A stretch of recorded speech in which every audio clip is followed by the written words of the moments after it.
Hello বন্ধুরা, কেমন আছো? আশা করি সবাই ভালো আছো। আজকে আমাদের রেসিপি পুঁই শাকের ঘন্ট। প্রথমে শাকগুলোকে কেটে নিয়েছিলাম, তারপরে একটু ছোলা ভিজিয়ে দিয়েছিলাম, তারপর আমরা কুমড়ো, আলু, বেগুন ডাঁটা কেটে নিয়েছিলাম, তারপর কড়া তাতিয়ে তার মধ্যে 5 ফোড়ন দিয়ে সবজিগুলোকে তুলে দিয়েছিলাম।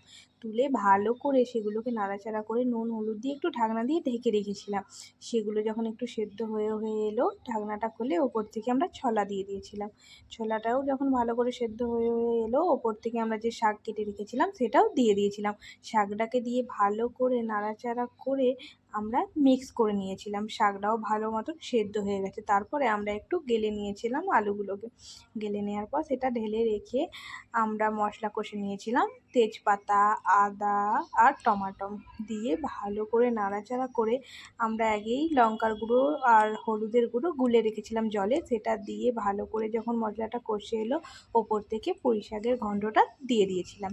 তো সেটা নাড়াচাড়া করার পর দেখুন আমাদের পুঁই শাকের ঘন্ট রেডি। কার কার খেতে ভালো লাগে অবশ্যই কমেন্টে জানাবেন।